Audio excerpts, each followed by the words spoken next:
देखो, last lecture में हम एनिलीन वाला पोर्शन डिस्कस कर रहे थे, जिसमें अदर रिएक्शन ऑफ एनिलीन जो हमारे एनसीईआरटी में गिवन है, बट वो ईएसआर नहीं है, इलेक्ट्रोफिलिक सब्स्टिट्यूशन रिएक्शन नहीं है, उनको हम डिस्कस कर रहे थे। जिसमें कुछ रिडक्शंस के बारे में हमने बात करी और बीडीसी के कुछ एनएसआर रिएक्शंस के बारे में हमने बात करी। उससे रिलेटेड एक आज मैंने ब्रॉडकास्ट में 20 क्वेश्चन अपलोड करें, ए से बी, बी से सी। ठीक है, आज अभी जस्ट।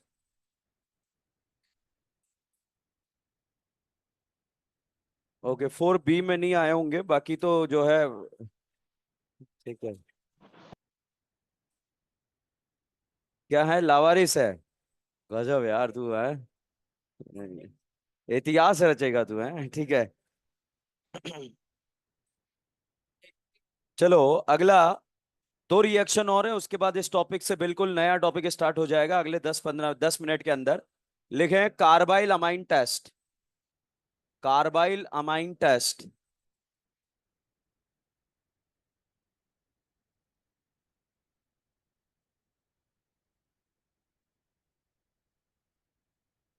हाँ, फैन चला देना ये फुल स्पीड में।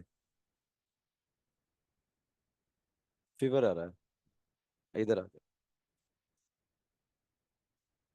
उधर चला जा वहां पे।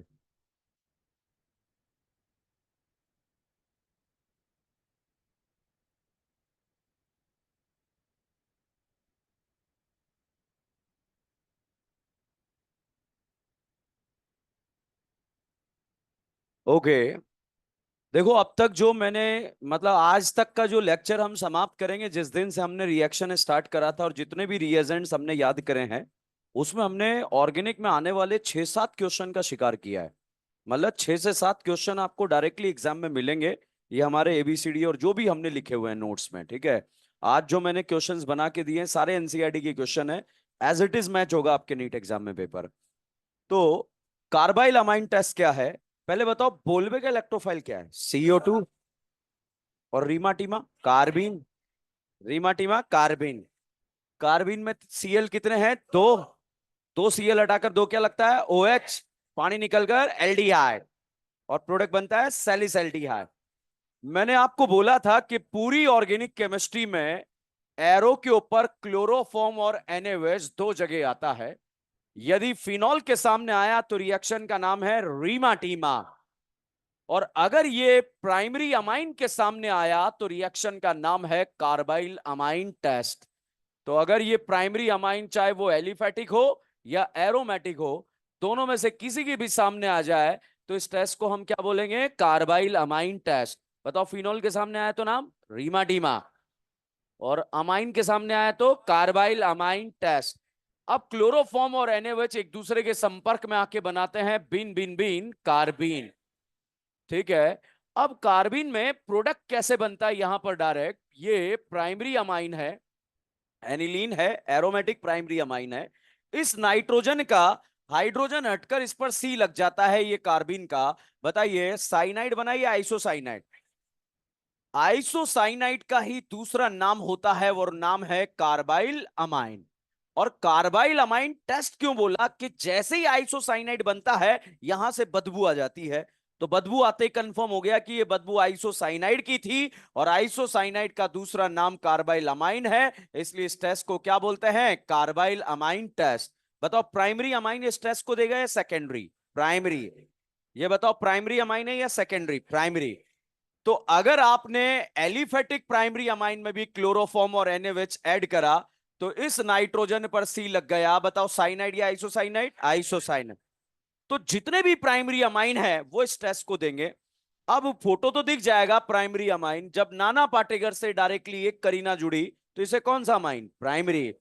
जब नाना पाटेगर से अगर डायरेक्टली दो करीना जुड़ी तो इसे कौन सा? सेकेंडरी। और नाना पाटेगर से तीन करीना जुड़ी तो टर्शरी। तो ये अमाइन फोटो दिखकर तो जो है सॉल्व हो जाएगा, बट अगर नाम से आ गया तो फिर क्वेश्चन गलत हो जाता है स्टूडेंट का। हमारा गलत नहीं होगा, 2-5 मिनट का इन्वेस्टमेंट लगेगा। मिथाइल अमाइन है, ये क्या है? Methyl amine. बताओ, मिथाइल अमाइन प्राइमरी है या सेकेंडरी? मिथाइल। मिथाइल कितने मिथाइल? दो मिथाइल। तो उसे बोलेंगे डाई मिथाइल अमाइन। बताओ डाई मिथाइल अमाइन प्राइमरी या सेकेंडरी? मिथाइल मिथाइल मिथाइल, कितने मिथाइल? Tri methyl amine. कौन सा है? टर्शरी। कौन? बताओ प्राइमरी अमाइन देगा, सेकेंडरी या टर्शरी? ट्राई मिथाइल अमाइन देगा, di methyl amine, methyl amine. तो जिस भी नाम के आगे अगर मैंने डाई और ट्राई लगा दिया तो वो टेस्ट नहीं देगा। अब भले आपको फोटो आए या ना आए, आपका क्वेश्चन सॉल्व हो जाएगा, ठीक है। जैसे मैंने यहां पर लिखा, इस भाई साहब का नाम है इथाइलमाइन, बताओ देगा या नहीं देगा? मैंने यहां पर फोटो लिखा इस तरह से, टाई इथाइलमाइन, देगा? और मैंने यहां पर फोटो लिखा ट्राई इथाइलमाइन, देगा या नहीं देगा? है? देगा या नहीं देगा? बताओ प्राइमरी अमाइन देगा या सेकेंडरी? अब बताओ ट्राई मिथाइल अमाइन देगा, dimethylamine, methylamine, okay, triethylamine, diethylamine, ethylamine, okay, triisopropylamine देगा? फोटो गया भाड़ में आप नाम से, triisopropylamine, diisopropylamine और आइसोप्रोपाइल अमाइन।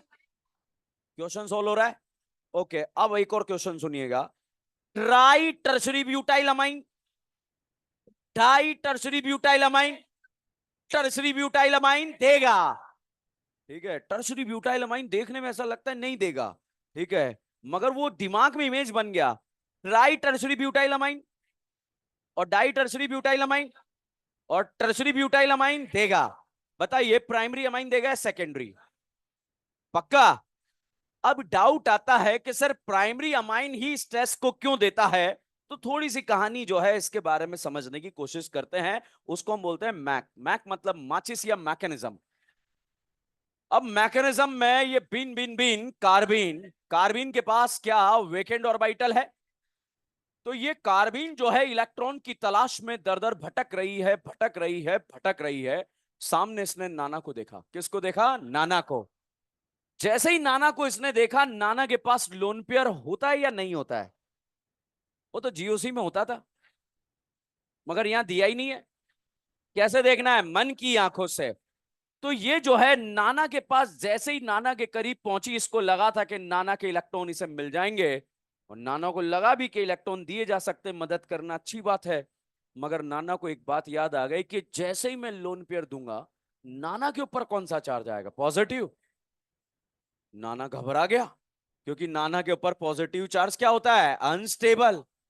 नाना घबराएगा नहीं घबराएगा? घबराएगा। अब साहब जब नाना घबरा गया, मगर जैसे ही उसने अगल और बगल में भिकमंगे देखे, क्या देखे? भिकमंगे। नाना मन ही मन खुश हो गया, ठीक है, क्योंकि उसे पता है किसके इलेक्ट्रॉन उखाड़ लिए जाएंगे? हाइड्रोजन के। उखड़ेंगे नहीं उखड़ेंगे? उखड़ेंगे। तो जैसे ही यहां पर नाना ने इलेक्ट्रॉन दिए, सब इलेक्ट्रॉन देते ही इस नाना के ऊपर कौन सा चार्ज आया? पॉजिटिव। कुछ समय के लिए नाना परेशान हुआ, मगर नाना ने जो है अपने अगल और बगल में क्या देखे? भिकमंगे। नाना कितने बार इलेक्ट्रॉन उखाड़ सकता था? 2 बार। भिकमंगे समझ चुके थे हमारे साथ क्या होने वाला है। ये रिक्वेस्ट कर रहे भगवान के लिए मुझे छोड़ दो, मगर नाना नहीं छोड़ेगा।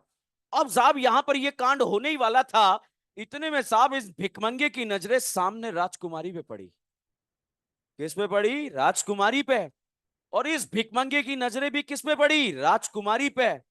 भाई साहब इतिहास का काला दिन है, दोनों राजकुमारियां भिकमंगों के साथ भाग गई। किसके साथ भाग गई? किसके साथ भाग गई? भिकमंगों के साथ। और भिकमंगों के साथ भागते ही यहां पर जो है ये बन गया, इसका नाम क्या है? आइसोसाइनाइड। और ये भागते यहां से बदबू भी आ गई। क्या आ गई? बदबू। और वो बदबू किसकी वजह से आई? Carbyl amine. तो बताइए, इस कार्बिन में राजकुमारियां कितनी हैं? इन 2 राजकुमारियों को भगाने के लिए हमें कितने भिकमंगे चाहिए? 2। और वो 2 भिकमंगे प्राइमरी अमाइन के पास हैं या नहीं है? तो primary amine carbylamine test देगा नहीं देगा? तो चलिए बताइए पापियों, क्या ये कार्बाइल अमाइन टेस्ट देगा? नाम से तो हमने कर लिया, फोटो से बताओ कार्बाइल अमाइन टेस्ट देगा? ये दे देगा? ये बताओ कार्बाइल अमाइन टेस्ट देगा? ये बताओ क्या इसका इतना औकात है आपकी आंखों के सामने? Carbylamine test. अच्छा अब बताओ carbylamine test, carbylamine test देगा ना? ये बताओ कार्बाइल अमाइन टेस्ट देगा? प्राइमरी अमाइन देगा, सेकेंडरी या टर्शरी? है मिथाइल अमाइन देगा, ethylamine, isopropyl amine, try isopropyl amine, tri tertiary butylamine, tertiary butylamine. तो बताइए प्राइमरी अमाइन देगा या सेकेंडरी अमाइन? अच्छा बताइए, क्या इस कंपाउंड का इतना औकात है आपकी आंखों के सामने कार्बाइल अमाइन टेस्ट दे जाए? अच्छा, अरे यार बताओ, क्या ये कंपाउंड आपकी आंखों के सामने कार्बाइल अमाइन टेस्ट देने की गुस्ताखी कौरेगा? कौरेगा? बताओ, क्या ये कार्बाइल अमाइन टेस्ट देगा या नहीं देगा? ये बताओ, कार्बाइल अमाइन टेस्ट देगा या नहीं देगा? चारों ऑप्शन में से कौन कार्बाइल अमाइन टेस्ट देगा? डी देगा नहीं देगा? नीट का नाम सुना है क्या? नीट 2022 में क्वेश्चन पूछा गया कि कौन कार्बाइल, फोकट का नंबर है, आता है तो आंसर आता है, नहीं तो नहीं आता है, बताओ। मगर नाम से भी पूछा गया कई बार। बताओ, एनिलीन टेस्ट देगा? वो बाद में देगा, पहले फोटो पता हो एनिलीन का। ठीक है, मिथाइल अमाइन देगा, टर्शरी ब्यूटाइल अमाइन और डाई टर्शरी ब्यूटाइल अमाइन। समझ में आया नहीं आया? तो भैया इसके बारे में लिखेंगे, कार्बाइल अमाइन के बारे में लिखो। उस दिन आपने बंद कराई थी ना क्लास, कि बस रहने दो सर अब, है ना? हाँ यही था ना आज। आज ये मेरे पास इधर बाहर आया सर, आज 8:45 तक, ठीक है। लिखो, लिख लिख। All the aliphatic and aromatic primary amine, all the aliphatic and aromatic primary amine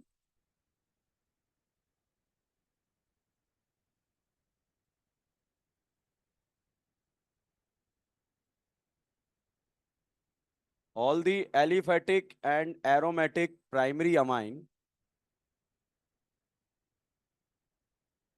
gives positive carbyl amine test,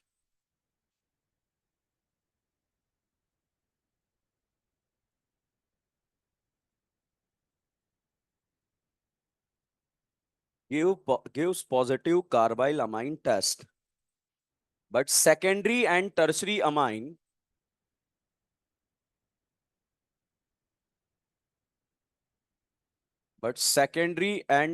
amine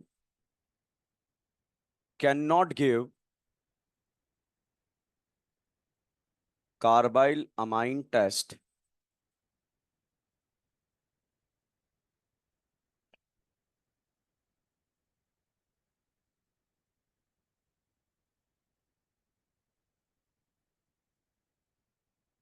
लिखा? ओके, बोर्ड पर देखेंगे। हम एबीसीडी क्वेश्चन में एक रिएजेंट यूज करते आ रहे हैं काफी दिनों से, और उसका नाम है डाई एजोटाइजेशन। यूज कर रहे हैं। देखो, अगर कोई भी रिएजेंट मैं यूज कर रहा हूं तो मैं इसलिए यूज कर रहा हूं ताकि जिस दिन पढ़े उस दिन वो रिएजेंट आपको याद रहे भाई, ठीक है। ताकि उस दिन आपके ऊपर कोई लोड ना आए, सिर्फ समझे और आगे निकल चले, ठीक है। तो ये इतना सा मेन मोटिव है। डाई एजोटाइजेशन इतना इंपॉर्टेंट रिएजेंट है। नीट 2022 का जो पेपर था, पूरे पेपर में डाई एजोटाइजेशन भरा हुआ था, हर एक ऑप्शन में कहीं ना कहीं, एबीसीडी में कहीं ना कहीं जो है ऑप्शन बेस्ड या जो है कॉलम मैचिंग क्वेश्चन में डाई एजोटाइजेशन मैक्सिमम क्वेश्चन में था। और वो रिएजेंट ऐसा है कि लास्ट के लेक्चर्स में आता है, इसीलिए हमने लास्ट के लेक्चर्स का पहले शिकार करा और उसको हम पहले से पढ़ रहे हैं। साहब, डाई एजोटाइजेशन का रिएजेंट क्या होता है? लिखा था हमने, क्या था? NaNO2 और HCl। NaNO2 HCl का फोटो साहब ऐसा होता है, ठीक है। अब रिएजेंट को बहुत अच्छे से पढ़ते हैं। ये लोन पेयर है और HCl एक तरह का एसिड है। एसिड किसे देखेगा? बेस को। बेस किसे देखेगा? एसिड को। आंखों ही आंखों में क्या होगा? एसिड में। भाई साहब, कई बार एग्जाम में डाई एजोटाइजेशन में NaNO2 HCl की जगह सिर्फ HNO2 भी लिखा होता है। तो साहब HNO2 का नाम क्या है? नाइट्रस एसिड या नाइट्रिक एसिड? है नाइट्रस एसिड, ठीक है। तो साहब यहां पर जो है HNO2 भी लिखा हो सकता है।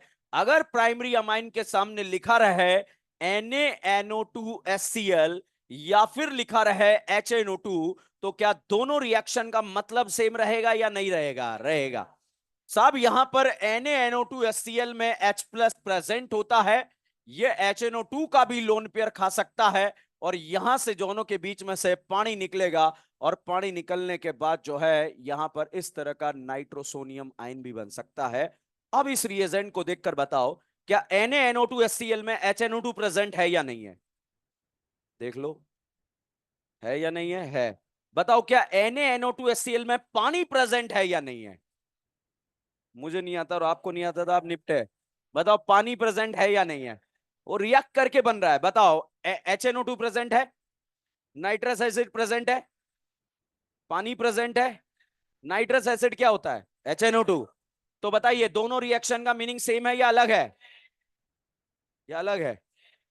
ओके, यहां पर मैंने लिखा HNO2, क्या डाई एजोटाइजेशन तीनों रिएजेंट का मतलब सेम है या नहीं है?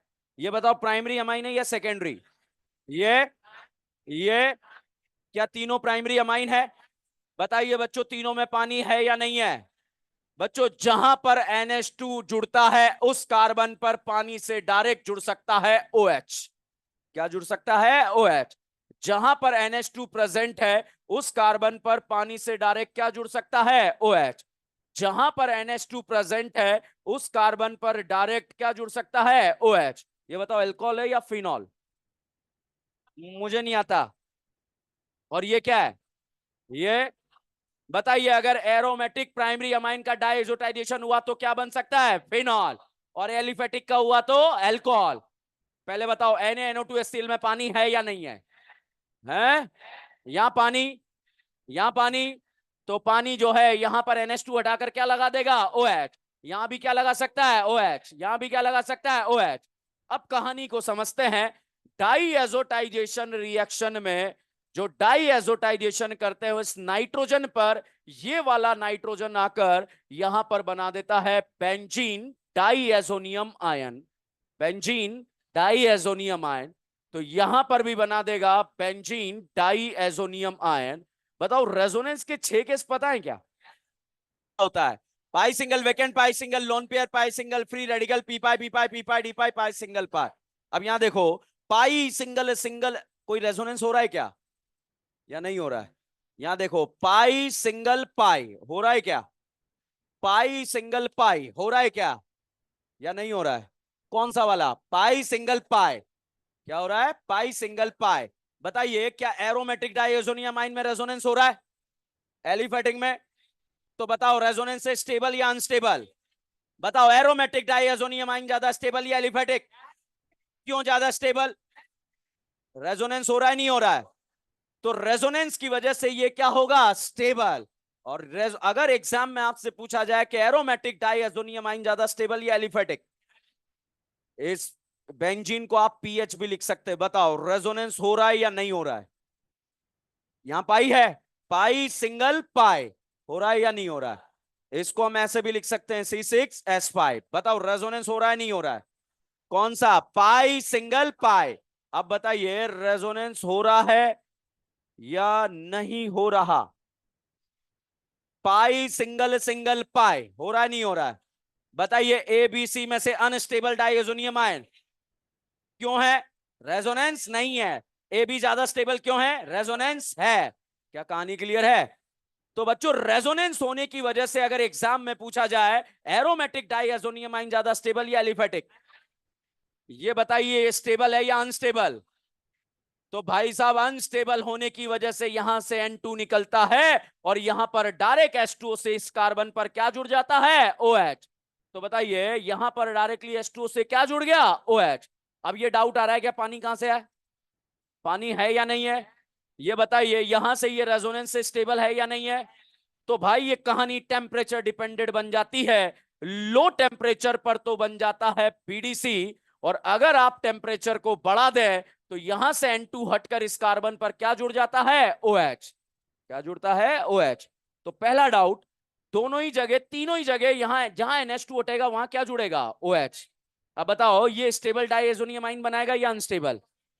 और ये वाला स्टेबल होने से क्या ये कहानी टेम्परेचर डिपेंडेंट है? लो टेम्परेचर पर क्या बनेगा? PDC। और हाई टेम्परेचर पर फिनॉल, लो टेम्परेचर पर पीडीसी, हाई टेम्परेचर पर फिनॉल। ओके, जवाब दीजिएगा। पहले बताओ क्या ये एनिलीन है? डायजोटाइजेशन करेंगे क्या स्टेबल डायजोनियम आइन बनेगा? लो टेम्परेचर पर या हाई टेम्परेचर? अगर टेम्परेचर हाई करेंगे तो बताओ ये इथेन अमाइन है या प्रोपेन अमाइन है? इथेन अमाइन की रिएक्शन HNO2 के साथ कराएं तो अनस्टेबल डाइएजोनियम आइन बनता है। स्टेटमेंट सही है गलत है? एनिलीन की रिएक्शन HNO2 के साथ कराएं तो स्टेबल डाइएजोनियम आइन बनता है। सही है गलत है? ओके, अब स्टेटमेंट सुनिएगा। एनिलीन की रिएक्शन HNO2 के साथ कराएं तो स्टेबल डाइएजोनियम आइन बनता है। स्टेटमेंट सही है गलत है? टेम्परेचर हाई करने पर भी स्टेबल बना रहता है। सही है गलत है? क्योंकि टेम्परेचर हाई करने पर N2 हटकर क्या लग जाता है? OH। तो बताइए ये लो टेम्परेचर पर स्टेबल है या हाई टेम्परेचर? टेम्परेचर बढ़ाने पर N2 हटाकर क्या जुड़ जाएगा? OH। क्या जुड़ेगा? OH। लो भाई, कुछ बायोलॉजी के चैप्टर्स की जो है ग्लांस, बायोलॉजी के चैप्टर की ग्लांस नोटबुक्स जो बुक स्टोर से ले लेना। फिजिक्स की एक्स्ट्रा एज, और फिजिक्स की एक्सपेरिमेंटल बुक, और ये क्या है, प्रैक्टिस केमिस्ट्री की book, CBSE booklet, CBSE board. ये जो बुकलेट हैं, आप घर जाते हुए सुबह जब क्लास के लिए आएंगे तो बुक स्टोर से ले लेना, ठीक है?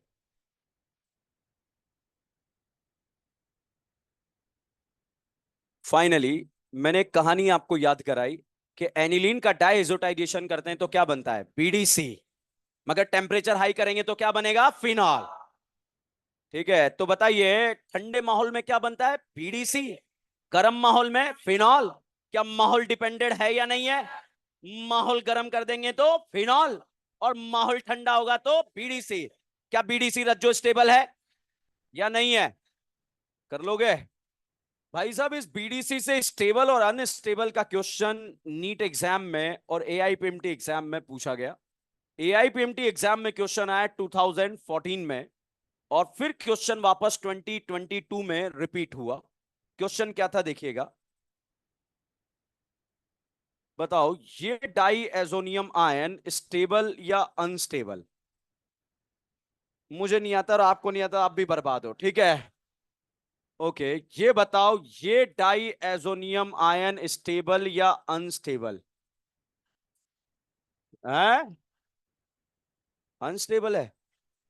अच्छा ये बताओ, मेरे लिए बहुत आसान है बेंजीन लिखना, ठीक है? मगर आप नहीं पढ़ जाओगे। अगर ये इमेज अगर दिमाग में बन गई तो फिर मजा आ जाएगा। बताओ स्टेबल डाई एजोनियम आयन है या नहीं है? बताइए तीनों में से कौन सा डाई एजोनियम आयन ज्यादा स्टेबल है? क्यों ज्यादा स्टेबल है? रेजोनेंस हो रहा है, नहीं हो रहा है? हो रहा है। तो ये बताओ अगर एलिफेटिक प्राइमरी अमाइन का डाइएजोटाइजेशन कराएंगे NH2 हटाकर क्या लगेगा? OH। दारू का खुशबू आएगा नहीं आएगा? आएगा। मगर एनिलीन में टेम्परेचर डिपेंडेंट है या नहीं है? है। लो टेम्परेचर पर, हाई टेम्परेचर पर? कुछ स्टेटमेंट के जवाब दे दो। इथेन अमाइन का डाइएजोटाइजेशन करने पर अल्कोहल बनता है, हैं? एनिलीन का डाइएजोटाइजेशन करने पर बीडीसी बनता है। गलत। Temperature dependent. ठीक है, स्टेटमेंट गलत हो जाएगा ये। एनिलीन का डाइएजोटाइजेशन करने पर लो टेम्परेचर पर बीडीसी बनता है, टेम्परेचर हाई करने पर फिनॉल बनता है। सही है। अब बताओ कि इसके बारे में लिखवा दूं या स्पेस छोड़ना पड़ेगा, क्या है? पहले लिखोगे? चलो यहां तक पहुंचो पहले। अभी ये मत छापना, यहां बहुत सारा लिखना है, ठीक है?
छाप लिया भाई।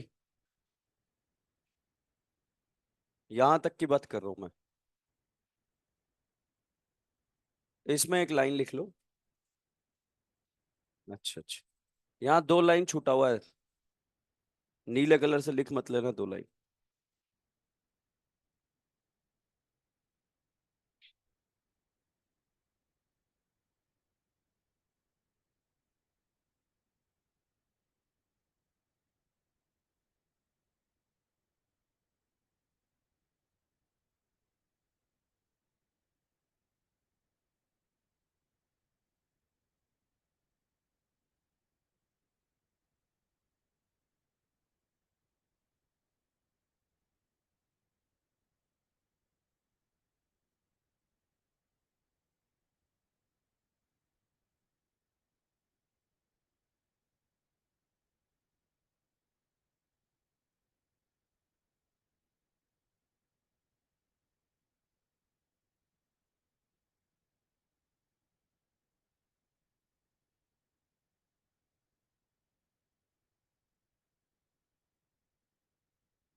नहीं, मैं तो इन दोनों की स्टेबिलिटी की बात कर रहा हूँ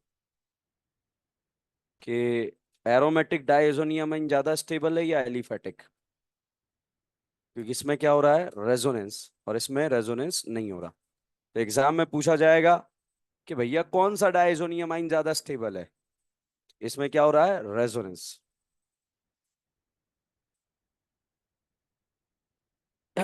लिखें इसमें, इस जगह which of the following compound, which of the following compound will give carbyl amine test, which of the following compound will give carbyl amine test। तो बताओ, एरोमेटिक प्राइमरी अमाइन देगा या एलिफेटिक? दोनों। मगर प्राइमरी देगा या सेकेंडरी? फर्स्ट ने क्यों नहीं दिया, सेकेंडरी है। थर्ड ने क्यों नहीं दिया, थर्ड ने क्यों नहीं दिया, सेकेंड ने क्यों नहीं दिया, फोर्थ ने क्यों नहीं दिया? अच्छा, प्राइमरी ही टेस्ट क्यों दे रहा है? क्योंकि दोनों राजकुमारियों को भगाने के लिए कितने हाइड्रोजन, दो। टेस्ट क्यों बोल रहे हैं, क्योंकि आइसोसाइनाइड बदबू क्रिएट करता है, उस बदबू की वजह से इसे टेस्ट बोला है। ठीक है, लिखेंगे डाइजोटाइजेशन के बारे में।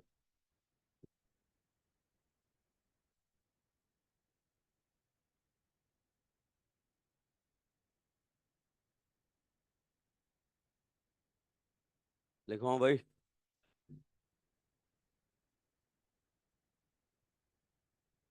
फर्स्ट, मतलब डाइजोटाइजेशन के बारे में लिखें। If aniline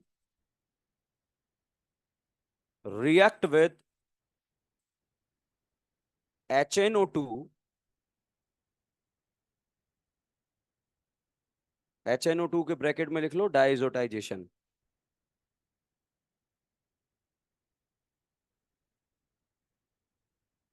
If aniline react with HNO2, bracket में लिख लें diazotization, then at the low temperature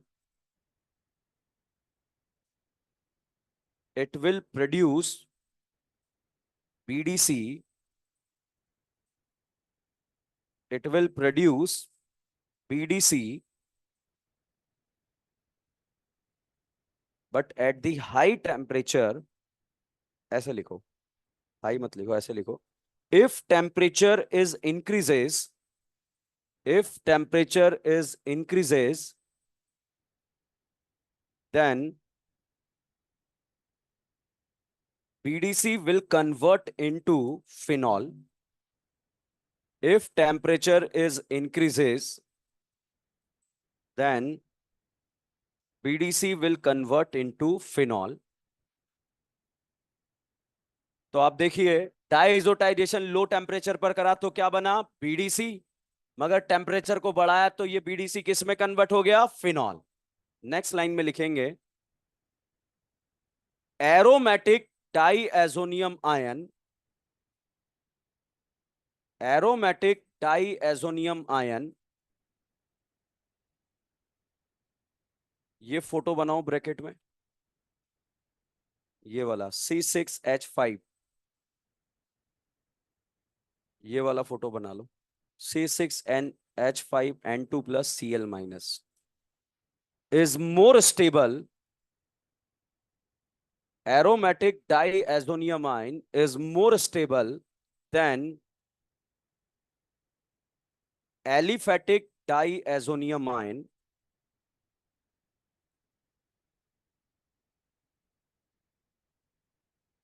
Then aliphatic diazoniamine, ये फोटो बना लो एलिफेटिक में, ए वाला फोटो बना लो। बनाया? Because aromatic diazoniamine is resonance stabilized. Because aromatic diazoniamine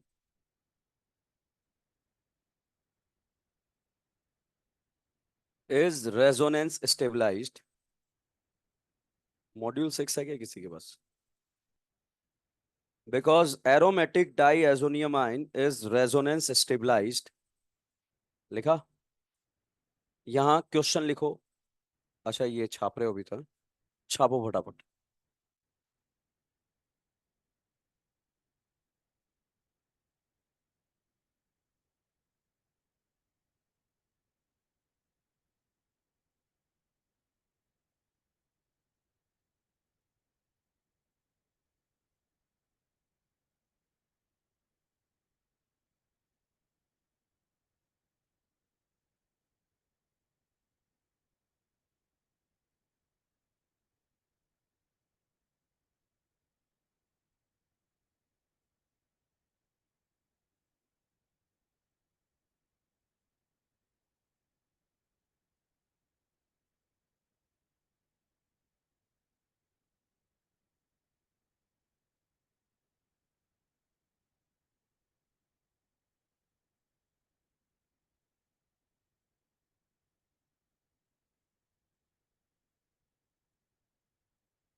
छाप लिया?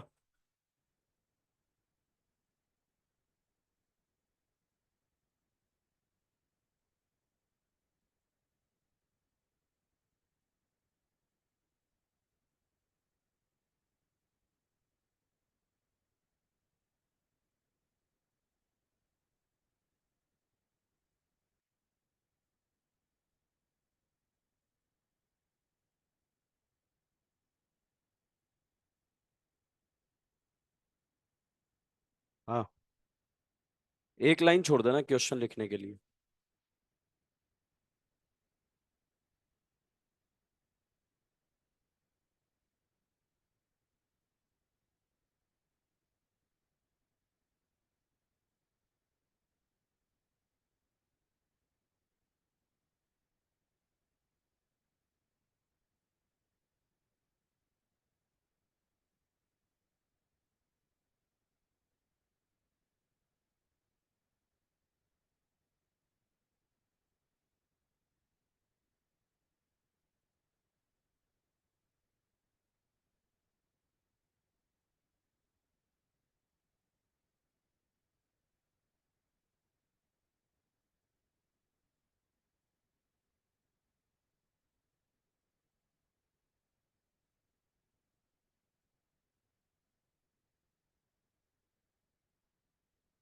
छाप लिया?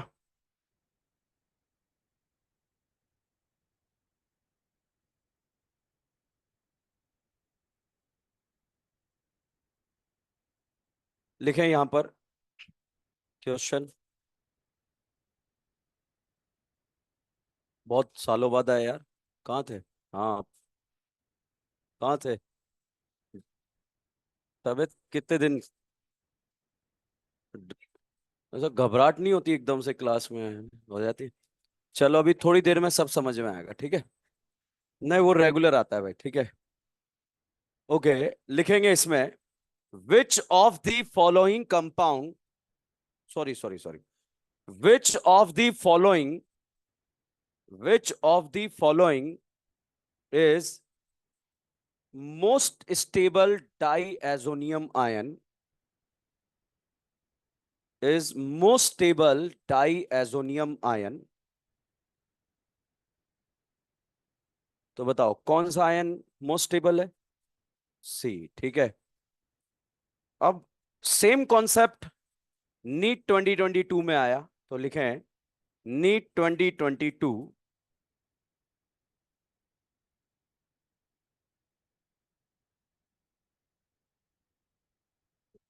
इसके बाद क्वेश्चन लिखें। ये तो एक क्वेश्चन हो गया। अब एक और क्वेश्चन सॉल्व करेंगे, ठीक है? लिखें नेक्स्ट क्वेश्चन। इसमें और करके मत लिखना, अलग से क्वेश्चन है जो स्टेटमेंट के फॉर्म में आया है। इसमें लिखें स्टेटमेंट वाला क्वेश्चन है, फर्स्ट स्टेटमेंट। स्टेटमेंट के फॉर्म में ही लिखेंगे इस क्वेश्चन को। तो फर्स्ट स्टेटमेंट लिखें, primary aliphatic amine, primary aliphatic amine react with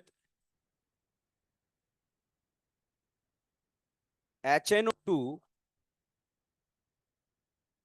मतलब क्या है HNO2 का? आइएजोटाइजेशन। मैंने NaNO2 तो याद करा दिया, मगर अब मेरी जिम्मेदारी है HNO2 भी याद कराना, ठीक है? क्योंकि आप तो शायद गैर जिम्मेदार। HNO2 के आज कुछ प्रॉब्लम आ रहा है।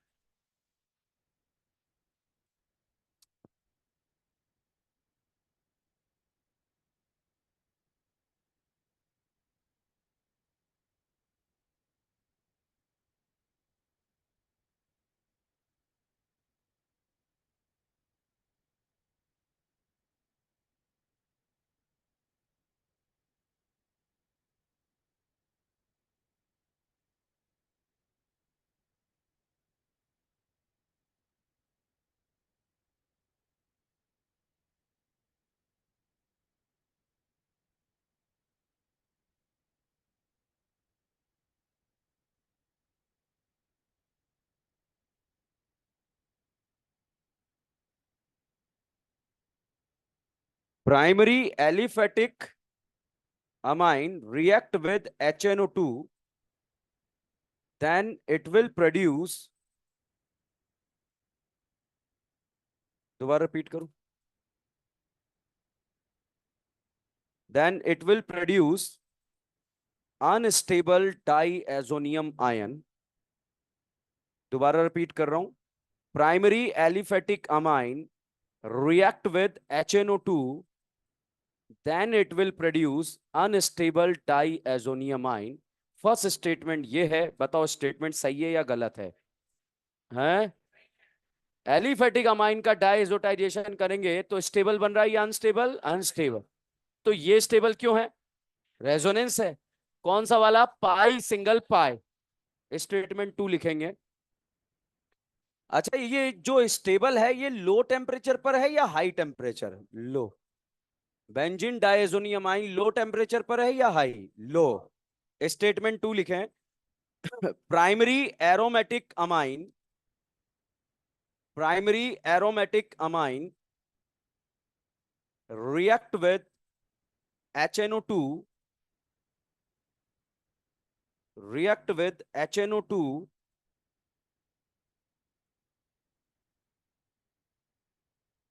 form diazonium ion, form diazonium ion, which are stable. बताओ, which are stable, ये स्टेटमेंट सही है या गलत है? क्यों? which are stable,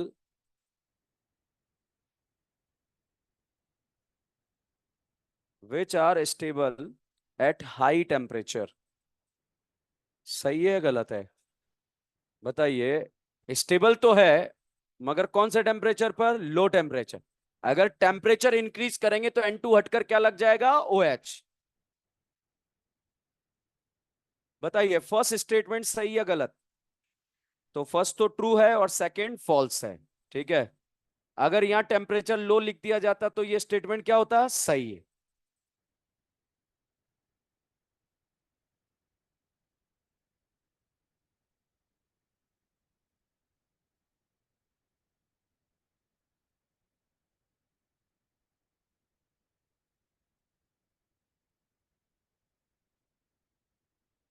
मैं जो पूछ रहा हूं उसका जवाब दे दो। बताओ, ए और बी दोनों का रिएक्शन हमने HNO2 के साथ कराया। बताओ कौन स्टेबल डाइजोनियम आयन बनाएगा? बी बनाएगा? नहीं बनाएगा? नहीं बनाएगा तो यहां डायरेक्ट NH2 हटाकर क्या लग जाएगा? OH। क्या ये कहानी टेम्परेचर डिपेंडेंट है? लो टेम्परेचर पर BDC, टेम्परेचर हाई करेंगे फिनॉल। बस ये तीन कहानी धीरे धीरे ABCD में याद हो जाएगा, तो उसका टेंशन नहीं लेने का। अच्छा बताओ, एक हवा में थोड़ा सा एक ABCD क्वेश्चन कर लेते हैं। बताओ, क्या ये बेंजीन है? HNO3H2SO4 डाल दो। सल्फोनेशन या नाइट्रेशन? क्या बना?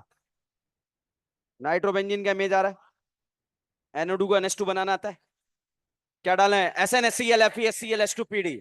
एनिलीन बन गया या नहीं बना? एनिलीन का इमेज आ रहा है। बेंजीन पर OH लगा है। क्या लगा है? NH2।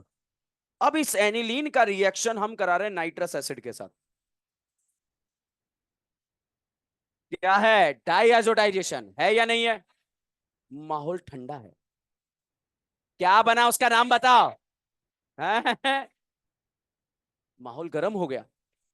नहीं नहीं, माहौल ठंडा है। BDC का इमेज आ रहा है। क्या ये BDC रज्जो स्टेबल है? क्या BDC को बेंजीन बनाना आता है? मैंने इसमें इथेनॉल ऐड कर दिया, क्या बनेगा? क्या बनेगा? बेंजीन। बेंजीन का इमेज आ रहा है या नहीं आ रहा? इस बेंजीन पर मैंने ऐड करा मिथाइल क्लोराइड AlCl3। बताओ, अल्काइलेशन या क्लोरीनेशन? है? अल्काइलेशन का इलेक्ट्रोफाइल क्या CH3+ आएगा, बेंजीन पर जाएगा, टॉल्विन बनेगा। टॉल्विन का इमेज आ रहा है। बेंजीन पर क्या जुड़ा? CH3। हॉट एसिडिक एमिनोफोर का नाम सुना है?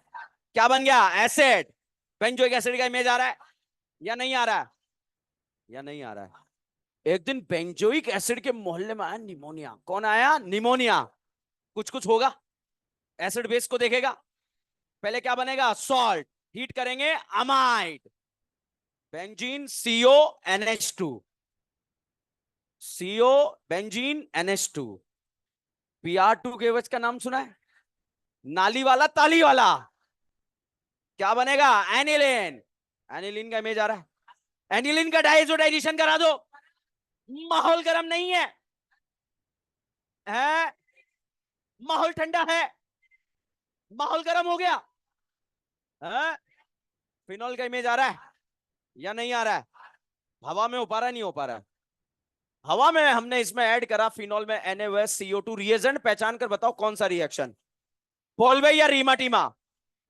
पोलबैक इलेक्ट्रोफाइल CO2 फिनॉल में कहां कहां जाएगा? Ortho para. Generally major para बनता है, यहां क्या बनेगा? ऑर्थो। COOH, salicylic acid. आ रहा है या नहीं आ रहा? जिंक डस्ट का नाम सुना है? लेकर भाग गया एसिड की या फिनॉल की? फिनॉल की गायब।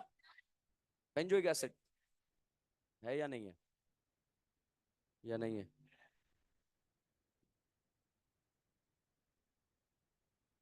सोडा लाइन वो आता है तो क्यों? निमोनिया आया मोहल्ले में, कौन आया? निमोनिया। सॉल्ट बनेगा, हीट करेंगे, अमाइड बनेगा, बेंजीन CONH2। आ रहा है या नहीं आ रहा? इसमें मैंने ऐड करा Br2KH। क्या बना? क्या बना? क्या बना? एनिलीन। एनिलीन का रिएक्शन मैंने NaNO2HCl के साथ कराया, कौन सा रिएक्शन है? माहौल ठंडा है क्योंकि बारिश बहुत तेज हो रही है, तो माहौल कैसा है? एकदम से धूप निकल गई तो माहौल क्या हो गया? गर्म। क्या बन गया? फिनॉल। फिनॉल का इमेज आ रहा है, जिंक डस्ट डाल दो, क्या बना? अब बेंजीन को जेब में रख लो, बाद में कभी यूज करेंगे, ठीक है? आगे बढ़ते हैं भैया। एनिलीन वाला पोर्शन हमने समाप्त कर लिया है और इसके क्वेश्चंस भी हमने सॉल्व कर लिए हैं। आज मैंने जो क्विज अपलोड करा है, एक क्विज अपलोड करा 20 क्वेश्चन का, A से B से C, ठीक है? हाँ, हमारे एग्जाम में A से B और B से C आएगा, हम जेड तक करेंगे और एक टाइम ऐसा आएगा हवा में ऐसे ऐसे करके सॉल्व करेंगे, ठीक है? तो हमारा टारगेट है हवा में क्वेश्चन सॉल्व करना, मगर उसके लिए रिएजेंट जबरदस्त हमारे साथ होने चाहिए, तभी हम कर पाएंगे। अगला रिएक्शन वन साइड पेज छोड़कर लिख दें, नया रिएक्शन है, यहां से सब समझ में आएगा। पुराने ESR का इससे कोई लेना देना नहीं है। हेडिंग लिखें, free radical substitution reaction. Free radical substitution reaction. One side एक, अरे यार ये एक साइड जो है छोड़ दो, बहुत हिंदी में बोला है, मतलब मुझे पता है अंग्रेजी कमजोर है आपका।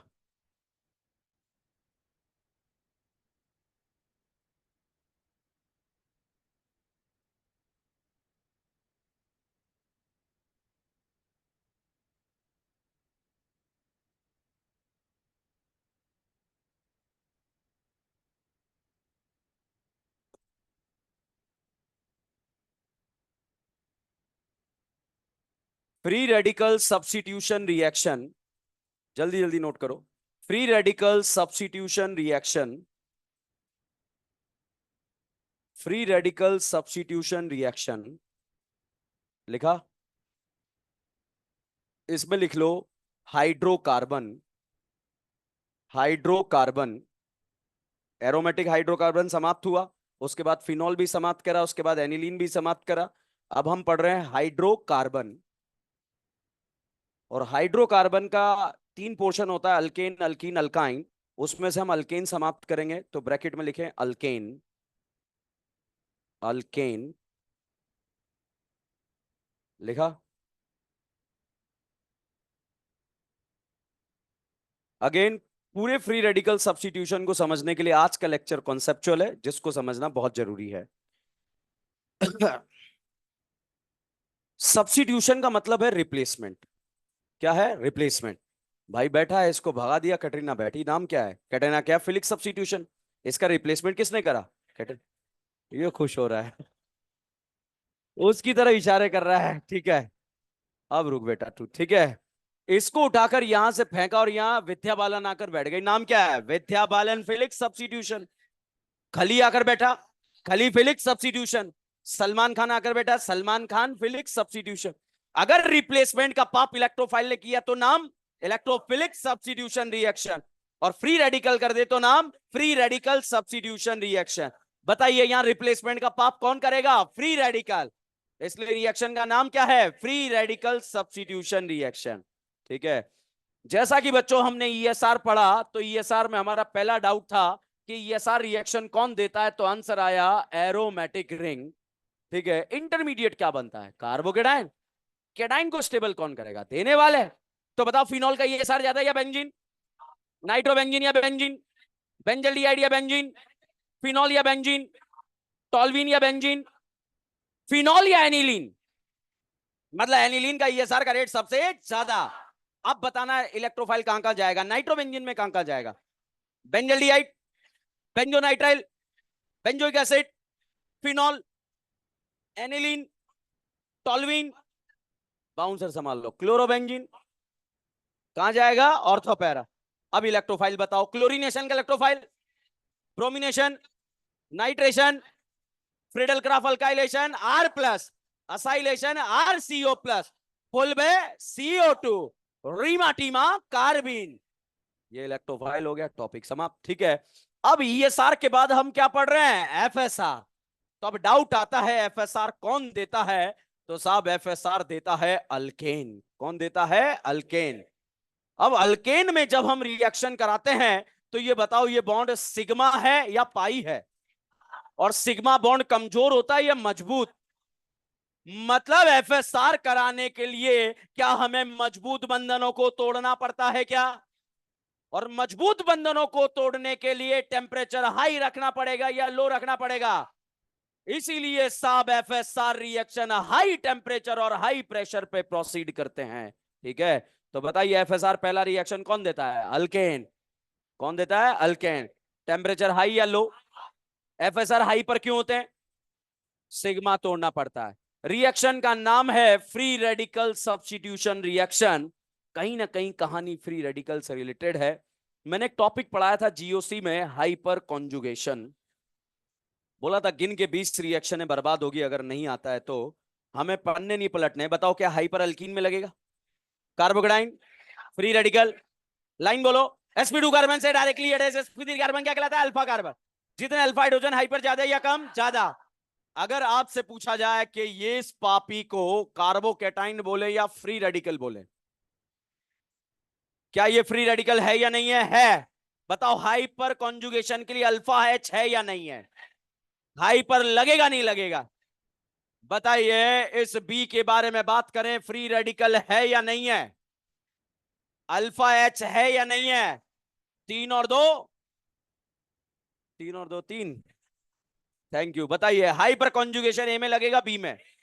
मगर ए भी फ्री रेडिकल है, अल्फा हाइड्रोजन नहीं है। तो फ्री रेडिकल के लिए हाइपर लगने के लिए क्या होना चाहिए? Alpha hydrogen. मतलब अल्फा एच गिनना आना चाहिए, नहीं तो ये टॉपिक बर्बाद हो जाएगा। फटाफट बिजली की रफ्तार से अल्फू गिनो। यस सर, नहीं गिन के नाम बता। आप बताओ अल्फा। क्या ये 2 हाइड्रोजन है? ये 2 है। आप बताओ अल्फू हाइड्रोजन। हाँ, क्या ये कार्बन अल्फा है? ये अल्फा। अच्छा अच्छा अच्छा, कोई बात नहीं। बताओ अल्फा हाइड्रोजन। बहुत सारे यहां ढूंढ रहे थे मैंने, यहाँ जो है। अब बताओ अल्फू हाइड्रोजन। चा चा। हाँ, क्या ये अल्फा है? अल्फा। अल्फा। 3 2 2 कितना? 7। बताइए अल्फू हाइड्रोजन का नंबर।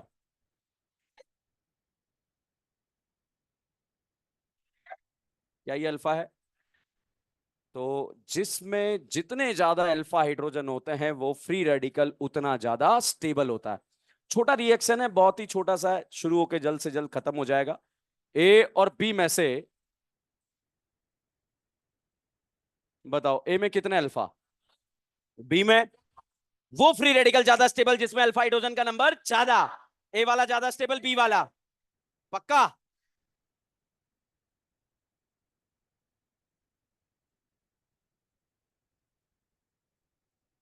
ए या बी?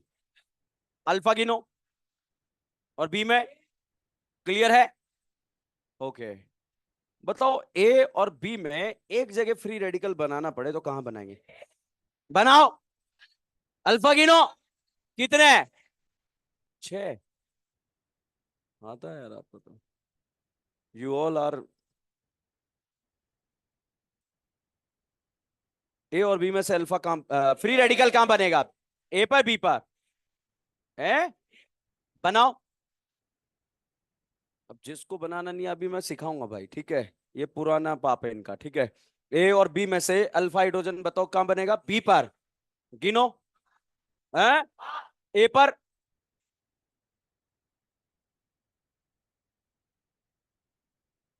बताओ ए और बी में ज्यादा स्टेबल फ्री रेडिकल। कहानी क्लियर है? बच्चों हम यहां पर बात कर रहे हैं एफएसआर रिएक्शन, तो पहला डाउट आएगा, एफएसआर रिएक्शन कौन देगा, एरोमेटिक रिंग या अल्केन? ओके, यहां पर मैंने फोटो लिखा, ये इस तरह का फोटो हमारे एग्जाम में आ गया। ये तो एरोमेटिक है और ये पार्ट क्या है? अल्केन।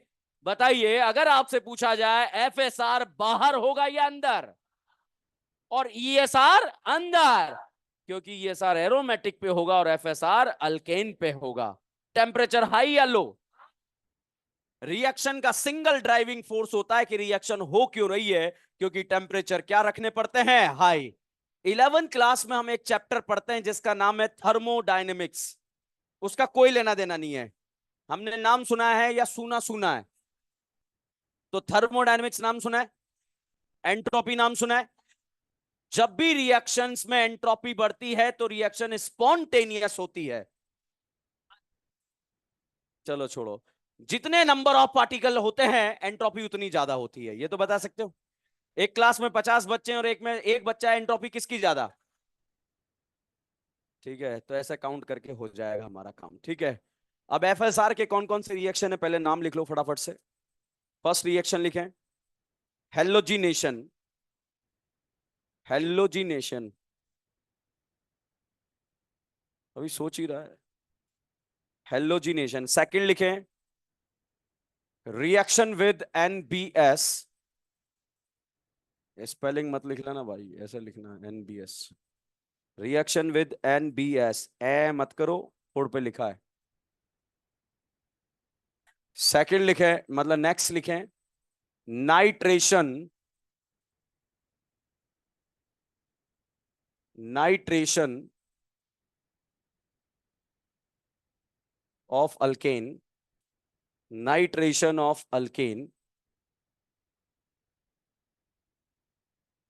नेक्स्ट लिखें, sulphonation of alkane. Sulphonation of alkane.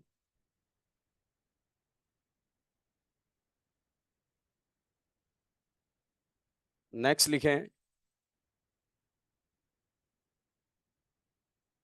बस खत्म। क्वेश्चन लिखो, एक क्वेश्चन लिखो direct. Compare the bond dissociation energy. Compare the bond dissociation energy in the given compound. In the given compound, लिखा? बोर्ड पर देखो भाई, ठीक है। यही जो है कॉन्सेप्ट, यही है इस रिएक्शन का, बाकी कोई कॉन्सेप्ट है नहीं। ये कार्बन हाइड्रोजन बॉन्ड को हमने ब्रेक करा। ब्रेक करा तो यहां पर फ्री रेडिकल बन जाता है। बताओ ये free radical single bonded carbon पे आ रहा है या डबल बॉन्डेड? डबल बॉन्डेड है। ओके, सिंगल बॉन्डेड है या डबल बॉन्डेड? तो इसे सैचुरेटेड फ्री रेडिकल बोले या अनसैचुरेटेड? सैचुरेटेड। ये कार्बन हाइड्रोजन बॉन्ड ब्रेक करा, ब्रेक करने के बाद फ्री रेडिकल बना। बताइए सिंगल बॉन्डेड या double bonded? Single bonded. Saturated या अनसैचुरेटेड? ये कार्बन हाइड्रोजन बॉन्ड ब्रेक करा, ब्रेक करने के बाद फ्री रेडिकल बना। बताओ सिंगल बॉन्डेड या डबल बॉन्डेड? सैचुरेटेड या अनसैचुरेटेड? ये कार्बन हाइड्रोजन बॉन्ड ब्रेक करा, ब्रेक करने के बाद फ्री रेडिकल बना। बताइए सिंगल बॉन्डेड या डबल बॉन्डेड? तो इसे सैचुरेटेड या अनसैचुरेटेड? बच्चों अगर फ्री रेडिकल की स्टेबिलिटी की बात करें तो saturated free radical is more stable then unsaturated free radical. तो भाई साहब जब भी कहीं सैचुरेटेड फ्री रेडिकल बने और अनसैचुरेटेड फ्री रेडिकल बने तो बताइए ज्यादा स्टेबल कौन रहेगा? सैचुरेटेड। बताओ ए वाला फ्री रेडिकल ज्यादा स्टेबल या डी वाला? अच्छा, बी वाला या डी वाला? अच्छा, सी वाला या डी वाला? ये डी वाला अनस्टेबल क्यों है? अनसैचुरेटेड है। और ये तीनों क्या है? सैचुरेटेड। बताइए क्या इस फ्री रेडिकल को रज्जो मिली, अल्फू मिली, 3 3 6 और 1। अल्फा कितना, 6, 3 और 2। रज्जो मिली या नहीं मिली? बताइए क्या ये फ्री रेडिकल रेजोनेंस कर रहा है? ये कर रहा है, ये कर रहा है। तीनों में से रज्जो वाला ज्यादा स्टेबल या नो रज्जो? तो बताइए क्या एबीसी में से स्टेबिलिटी सी का ज्यादा है? इन दोनों को रज्जो मिली क्या, अल्फू मिली क्या? या अल्फा कितना, 3 या 6? 6 वाला या 3 वाला? तो क्या A is more stable than B? और लास्ट में कौन आ जाएगा, डी। डी लास्ट में क्यों आया? क्या आया, अनसेचुर। ये बताओ फ्री रेडिकल की स्टेबिलिटी का ऑर्डर समझ में आया नहीं आया? अब साहब यहां पर फ्री रेडिकल की स्टेबिलिटी का ऑर्डर तो समझ में आ गया। हमने यहां पर इस कार्बन हाइड्रोजन बॉन्ड को तोड़ा और फ्री रेडिकल बनाया। अब इस बॉन्ड को तोड़ने में जो ऊर्जा लगा, उस ऊर्जा का नाम है बॉन्ड डिसोसिएशन एनर्जी। इस बॉन्ड को तोड़ा, तोड़ने के बाद फ्री रेडिकल बना, और फ्री रेडिकल बनने में जो यहां पर बॉन्ड तोड़ने में ऊर्जा लगा, उस ऊर्जा का नाम क्या है, बॉन्ड डिसोसिएशन एनर्जी। बताइए ये फ्री रेडिकल स्टेबल बन रहा है या अनस्टेबल, या नहीं बन रहा है? और ये वाला फ्री रेडिकल, बताइए ये फ्री रेडिकल स्टेबल बन रहा है या अनस्टेबल? और ये वाला आसानी से फ्री रेडिकल सी वाला बनेगा या डी वाला?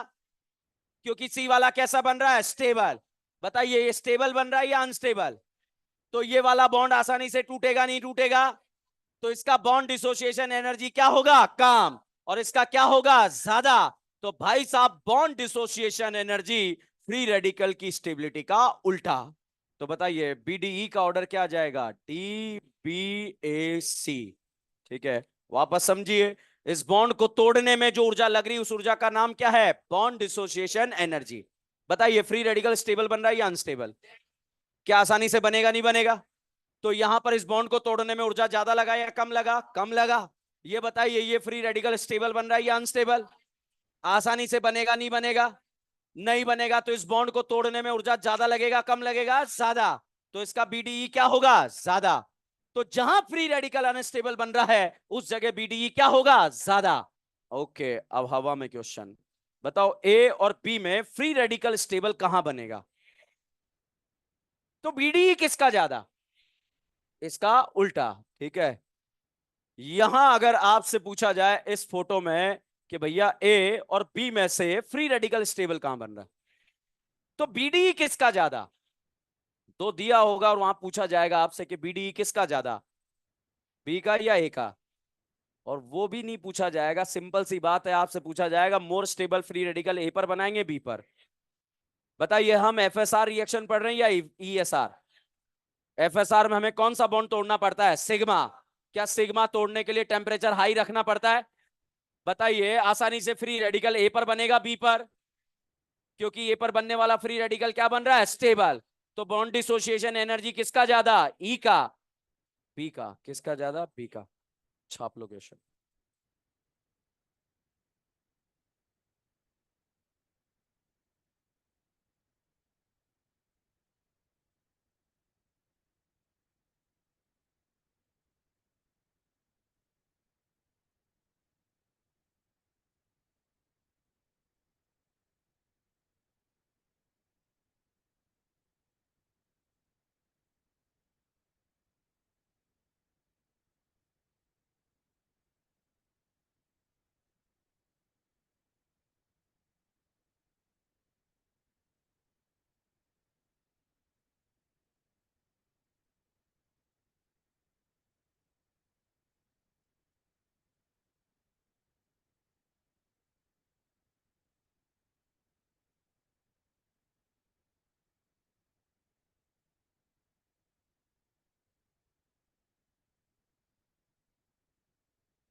छाप लिया।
डन।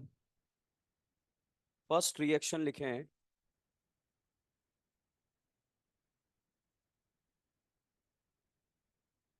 हेलोजिनेशन।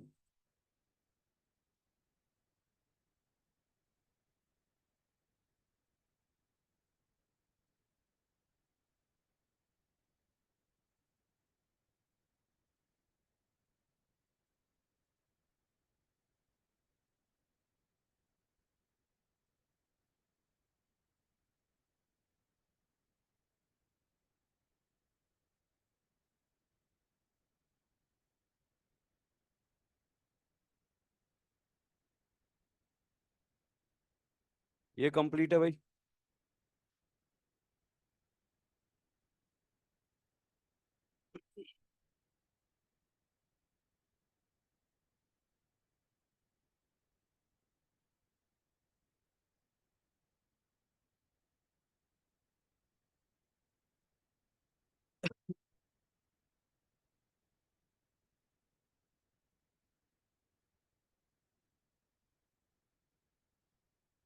देखिए, हेलोजिनेशन हमने ईएसआर में भी पढ़ा और हम एफएसआर में भी पढ़ने जा रहे हैं। हमें कैसे पता लगे कब ये ईएसआर का हेलोजिनेशन है और कब एफएसआर का है? तो अगेन रीएजेंट, रीएजेंट देखकर हम पहचान जाएंगे कि ये ईएसआर है या फिर एफएसआर। जनरली अगर हेलोजन के साथ में लिविस एसिड दिया होता है तो ये कौन सा रिएक्शन है? ईएसआर। और क्लोरीनेशन का इलेक्ट्रोफाइल क्या बनता है? Cl+। अगर ब्रोमिनेशन होता तो Br+। तो ये तो समझ में आ गया ये रिएक्शन ईएसआर है या एफएसआर। ईएसआर अल्केन या एरोमेटिक रिंग? कहां होगा? Aromatic ring. मगर साहब यहां पर हमें कैसे पता लगे? सिर्फ हेलोजन लिखा रहे नहीं पता लगेगा। बट अगर हेलोजन के साथ में दिया रहे या तो लाइट, या फिर दिया रहे हाई टेम्परेचर, या फिर हेलोजन के साथ में दिया रहे यूवी लाइट, तो आप समझ जाएंगे ये कौन सा रिएक्शन है? एफएसआर। भैया एफएसआर लो टेम्परेचर या हाई टेम्परेचर? तो हाई टेम्परेचर पर बताइए ईएसआर या एफएसआर? एफएसआर अल्केन या एरोमेटिक? बताइए साहब ये अल्केन है या नहीं है? बताओ अल्केन है या नहीं है? तो अल्केन पर रिएजेंट देखकर पहचानो ईएसआर हो रहा है या एफएसआर। एफएसआर का डायरेक्ट क्वेश्चन सॉल्व करना है यहां से। और क्वेश्चन कैसे सॉल्व होगा? हाइड्रोजन हटाओ हेलोजन लगाओ। कैसे क्वेश्चन करना है? हाइड्रोजन हटाओ हेलोजन लगाओ, और जो हाइड्रोजन आया उसे हेलोजन के साथ भगाओ। ठीक है, तो बताइए हाइड्रोजन हटाओ हेलोजन लगाओ। कितना ही टफ क्वेश्चन हो ऐसे सॉल्व होगा। हाइड्रोजन हटाओ हेलोजन लगाओ। अब हेलोजन कहां लगाओ? स्टेबल फ्री रेडिकल पे लगाओ या अनस्टेबल? तो 2 डिग्री पे लगाओ या 3 डिग्री पे? 3 अल्फा वाले पे लगाओ या 6 अल्फा वाले पे? 6 अल्फा वाले पे या रज्जो वाले पे? रज्जो वाले पे या मोर रज्जो वाले पे? क्या ये कहानी क्लियर है या नहीं है? तो पहचान के बताओ ये रिएक्शन ईएसआर है या एफएसआर? ये रिएक्शन पहचान के बताओ ईएसआर या एफएसआर? क्या रिएजेंट हमें बता रहा है क्या? बताओ अल्केन या एरोमेटिक? और ये कर सकते हो क्वेश्चन? ओके, यहां पर हम इसको वन बाय वन सारे रिएक्शन पढ़ेंगे। इसमें फर्स्ट रिएक्शन हम पढ़ेंगे जिसका नाम है क्लोरीनेशन। कौन सा nation? Chlorination. Chlorination, bromination, iodination सब पढ़ेंगे, तो लिखें इसके बारे में। पहले हेलोजिनेशन के बारे में लिखें। If alkane react with halogen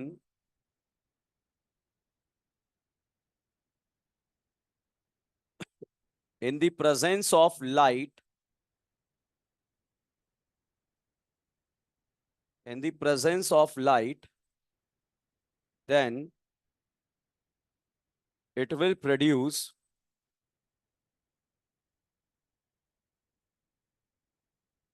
haloalkane.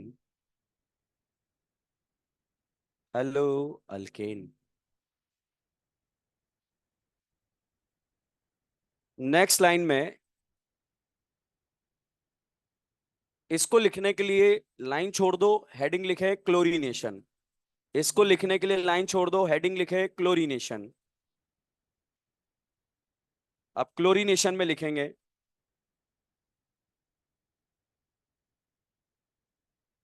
लिखवाऊं? If alkane react with chlorine,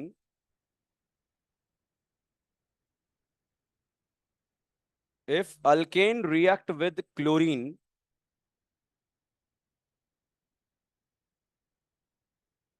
in the presence of light, then it will produce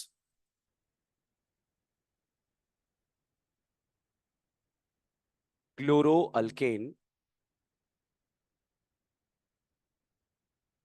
It will produce chloroalkane. Next line में लिखेंगे chlorination of alkane, chlorination of alkane is exothermic process.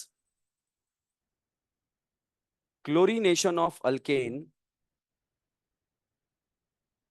is exothermic process, so it is non-selective. So it is non-selective. लिखा, board पर देखेंगे। देखो ये एक ही bar mechanism है। Mechanism का भी सिर्फ आरडीएस वाला स्टेप याद रखना है और बाकी कोई याद नहीं रखना। कहीं पर कोई मैकेनिज्म का हमें जरूरत नहीं पड़ेगा इस पूरी रिएक्शन में। देखो Cl2 के साथ में अगर आपको लाइट नजर आ जाए या हाई टेम्परेचर नजर आ जाए तो आप समझ जाएंगे ये रिएक्शन ईएसआर है या एफएसआर। एफएसआर के अल्केन पर होगा क्या? तो अब अभियान क्या चलेगा? हाइड्रोजन हटाओ, राजकुमारी को लगाओ और भैया दूसरे भिकमंगे को दूसरी राजकुमारी के साथ भगाओ। तो हाइड्रोजन हटाओ, हेलोजन लगाओ। प्रोविन दिया तो बिहार लगाओ, सीएल दिया तो सीएल लगाओ, आई दिया तो आई लगाओ। कर लोगे क्वेश्चन? अब इसका मैक, मैक मतलब माचिस या मैकेनिज्म। अब साहब मैकेनिज्म यहां पर तीन तरह के स्टेप में कंप्लीट होता है। एक होता है चेन इनिशिएशन, एक होता है चेन प्रोपोगेशन और एक होता है चेन टर्मिनेशन। देखो मुझे कुछ नहीं आता, मुझे कॉन्सेप्चुअली कुछ बातें पता है, उससे मैं सारा मैकेनिज्म लिख देता हूं। बताओ, इनिशिएशन मतलब स्टार्ट होना और प्रोपोगेशन का मतलब आगे बढ़ना और टर्मिनेशन मतलब समाप्त होना। ठीक है, तो भैया पहले स्टेप में फ्री रेडिकल का बनना स्टार्ट हो रहा है, इसलिए इसे बोलेंगे चेन इनिशिएशन। दूसरे स्टेप में चेन प्रोपोगेशन में फ्री रेडिकल आगे बनते ही जा रहे हैं, उसे क्या बोलेंगे? Chain propagation. और टर्मिनेशन मतलब सारे फ्री रेडिकल का समापन हो जाना, उसे क्या बोलेंगे? Chain termination. तो पहले तो बताइए, initiation, propagation, termination, word clear है या नहीं है? अब साहब यहां पर हम एक कहानी आपको सुनाता हूं, इसको समझाने के लिए, मैकेनिज्म को समझाने के लिए। बहुत ध्यान से सुनिएगा। कहानी सुनने के लिए? यस सर, सुनाइए। ठीक है, सुने कहानी? ठीक है, बताओ ये बॉन्ड सिग्मा है या पाई है? सिग्मा बॉन्ड मजबूत है या कमजोर है? मजबूत बॉन्ड को तोड़ना आसान नहीं है। है या नहीं है? तो साहब एक बार ऐसा हुआ। कैसा हुआ? ऐसा हुआ, एक थे कल्ला कल्ली। कौन थे? कल्ला कल्ली। ये कल्ला कल्ली रहते थे काली पहाड़ी के पीछे। कहां रहते थे? और काली पहाड़ी के पीछे था काला गांव। कौन सा गांव? काला गांव। और काला गांव में झोपड़ी बनाई थी, काली झोपड़ी। कौन सी झोपड़ी? तो भैया एक कौन थे? कल्ला कल्ली। कहां रहते थे? काली पहाड़ी के पीछे। कौन से गांव में? काले गांव में। कौन सी झोपड़ी में? काली झोपड़ी में। भाई साहब दोनों ने एक दूसरे के साथ छीने मरने की कस्में खाई थी। होता ना? दोनों ने एक दूसरे को बोला था कि एक दूसरे का साथ कभी ना छोड़ेंगे। अपना तो सदियों जन्मों का नाता है, जान से जान को कौन जुदा कर पाता है। अब साहब ये अपना जीवन जी रहे थे और एक दिन सुबह सुबह इनके जीवन में एंट्री ली रोशनी ने। किसने एंट्री ली? क्या रोशनी में बिजली सी ताकत होती है क्या? जैसे ही रोशनी इनके जीवन में आई, भाई साहब रोशनी ने तांडव मचा डाला और दोनों का होमोलिसिस करा डाला। क्या करा डाला? होमोलिसिस करा डाला। तो कल्ला बन गया डॉट और कल्ली बन गई डॉट। बताइए ये बंधन तोड़ने के लिए क्या रोशनी रिस्पॉन्सिबल है क्या? और रोशनी इनके जीवन में नहीं आती तो क्या ये बंधन टूटता या नहीं टूटता? तो भैया रोशनी की ताकत से ये बंधन टूटे हैं। तो लाइट की प्रेजेंस में फ्री रेडिकल का फॉर्मेशन क्या कहलाएगा? Chain initiation. बताइए क्या कल्ला कल्ली के साथ धोखा हुआ है या नहीं हुआ है? धोखे का बदला क्या होगा? धोखा। साहब यहां पर कल्ली डॉट ने जो है जिंदगी के चौराहे पर भिकमंगे को देखा। किसको देखा? भिकमंगा उस दिन करीना के साथ सॉफ्टी खा रहा था। क्या खा रहा था? एक ही सॉफ्टी से दोनों ने तांडव मचाया था, पहले तुम पहले तुम पहले तुम पहले तुम पहले तुम। क्या भाई यहां पर धोखा हुआ या नहीं हुआ? क्या कल्ली ये गम बर्दाश्त कर पाएगी क्या?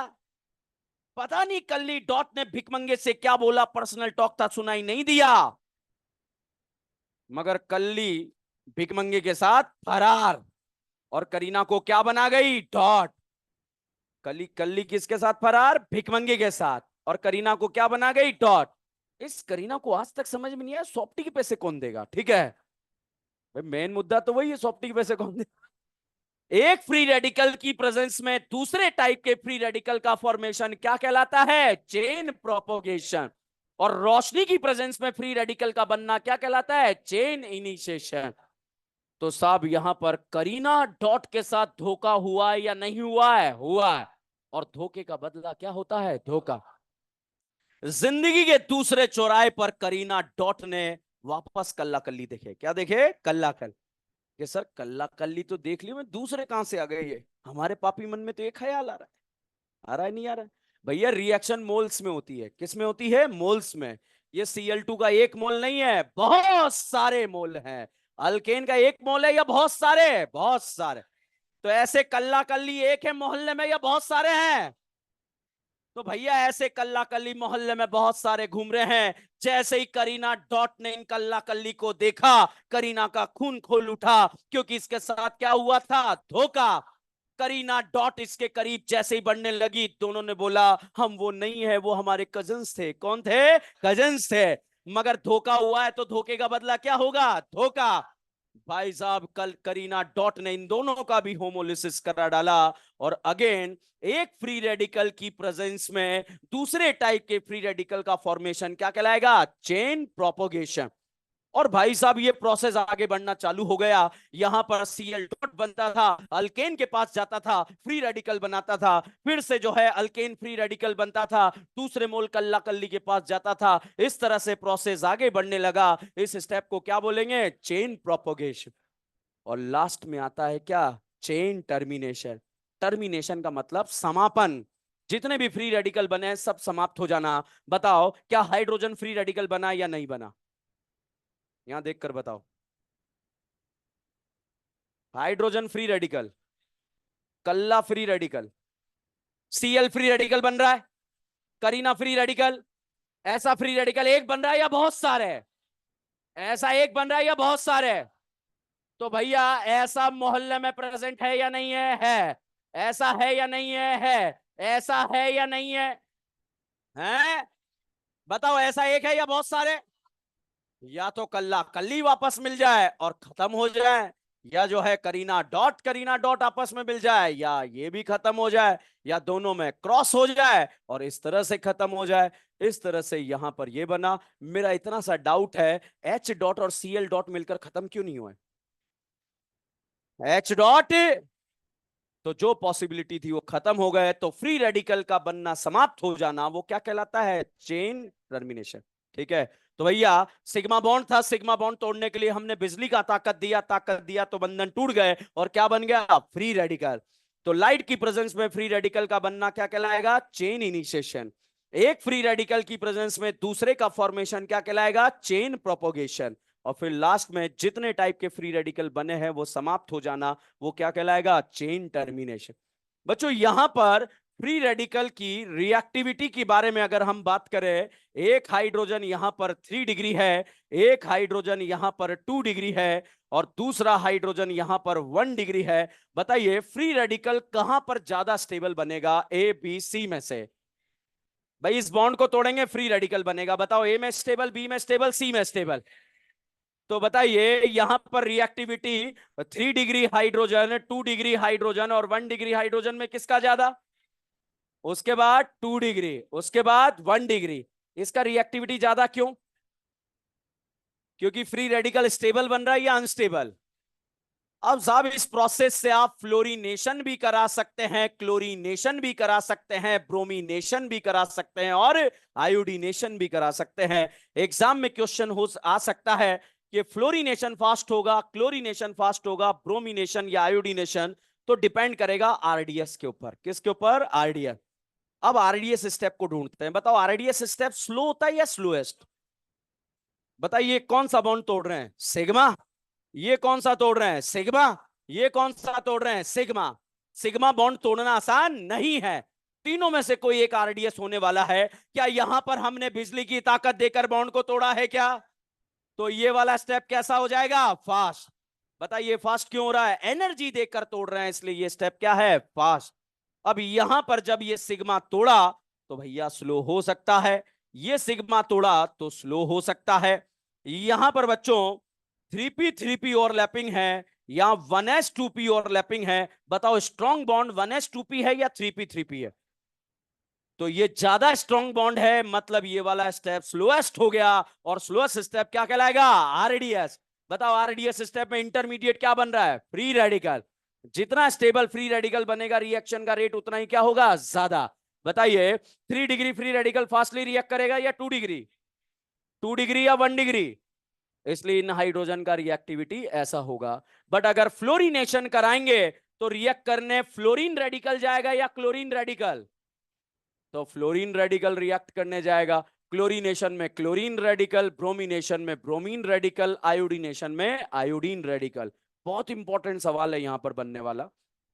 बताओ जब फ्लोरीनेशन होगा तो जो बॉन्ड बनेगा वो एचएफ बनेगा या एचसीएल बनेगा? तो यहां आरडीएस स्टेप में बॉन्ड क्या बनेगा? एचएफ। क्लोरीनेशन में एचसीएल, ब्रोमीनेशन में एचबीआर, आयोडीनेशन में जब बॉन्ड बनता है तो बॉन्ड बनने पर एनर्जी रिलीज होता है। क्या होता है? Energy release. और एनर्जी रिलीज होता है तो सिस्टम एक्सोथर्मिक होता है। कैसा होता है? एक्सोथर्म।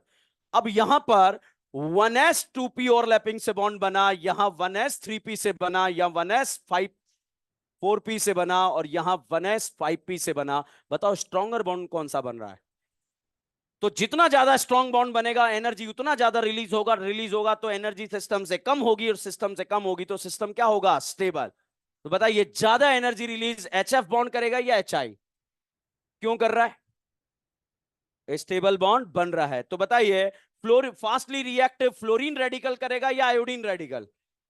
तो फ्लोरीनेशन का रिएक्टिविटी क्लोरीनेशन और ब्रोमीनेशन और आयोडीनेशन के कंपैरिजन में क्या होता है? ज्यादा। एग्जाम में क्वेश्चन 2-3 तरीके से डायरेक्ट क्वेश्चन सॉल्व होगा।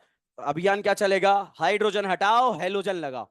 ये तो समझने वाली बात होगी। अब क्वेश्चन कैसे सॉल्व करना है? अभियान क्या चलेगा? हाइड्रोजन हटाओ हेलोजन लगाओ, और भिकमंगे को राजकुमारी के साथ भगाओ। अब दूसरा क्वेश्चन बनेगा 3 डिग्री हाइड्रोजन ज्यादा रिएक्ट करेगा या 2 डिग्री? क्यों कर रहा है? क्योंकि बनने वाला फ्री रेडिकल स्टेबल बन रहा है या अनस्टेबल? तो इसलिए 3 डिग्री, 2 डिग्री और 1 डिग्री।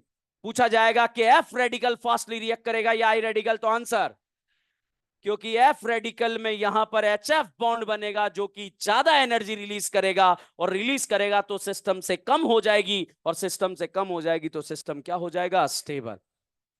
समझ में आया? छापो। Wait wait wait.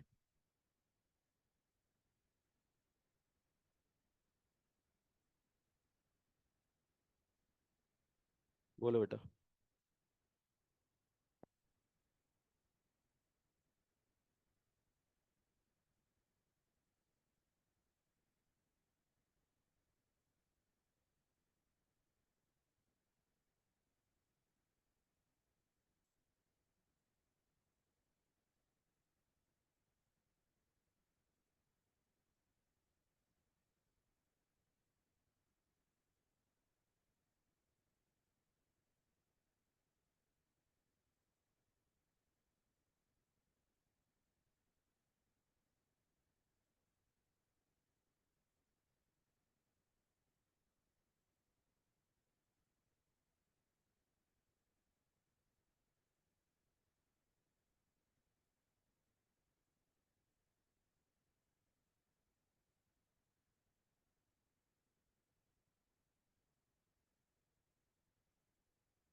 छाप लिया? एनसीईआरटी लेकर आए हो? एनसीईआरटी, ट्वेल्थ की एनसीईआरटी, नई वाली NCERT.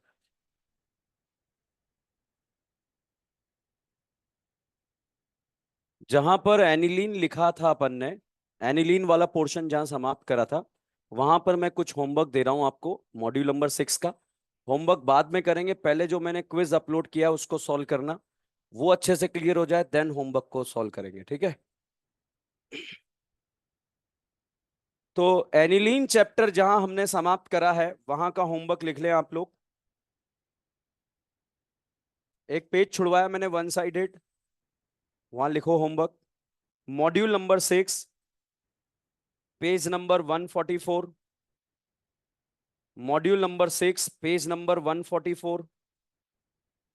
Question module number 6, page number 144। बीबी नंबर 2 कंप्लीट। पेज नंबर जरूर लिखना, गलत एड्रेस पे पहुंच गए तो निपट जाओगे, ठीक है? बीबी number 2 complete. Exercise number 1, exercise number 1, page number 147।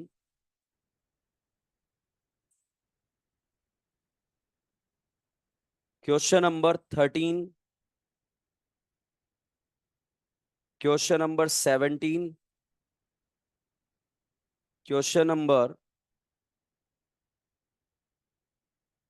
23, question number 27, 29, 31, 32, 33, 34, 35, 36। Exercise number second, page number 150। Exercise number second, page number 150। Question number 1 2 3। 1 2 3। 7। ताली वाला का क्वेश्चन दे दूं क्या? ताली वाला का क्वेश्चन, ताली वाला रिएक्शन का नाम क्या है? Hofmann bromamide. क्या नाम है? Hofmann bromamide. Question number 8, question number 10, question number 12, question number 13, question number 15, question number 17, question number 18, question number 21, sorry question number 20, question number 21, question number 23, question number 26, question number 28। Exercise number third, page number 158। Exercise number third, page number 158 पर question number 29, question number 30, question number 34, question number 38, question number 39। NCERT page number, amine chapter aniline वाले portion का।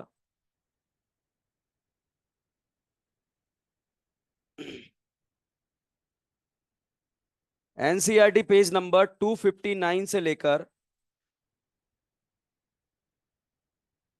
ये बता दिया aniline. Okay, NCERT के question लिख लो।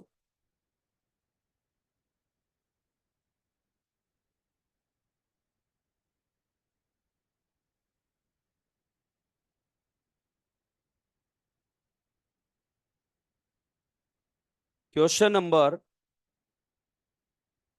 Page number 280 पर, page number 280 पर क्वेश्चन नंबर 9.11। 9.11, इसमें 7-8 क्वेश्चन है। हो जाएगा, कुछ नहीं है, जो हवा में सॉल्व कर रहे थे अभी वही है, ठीक है। ये किसका है मॉड्यूल? मॉड्यूल का मालिक, इसका मालिक।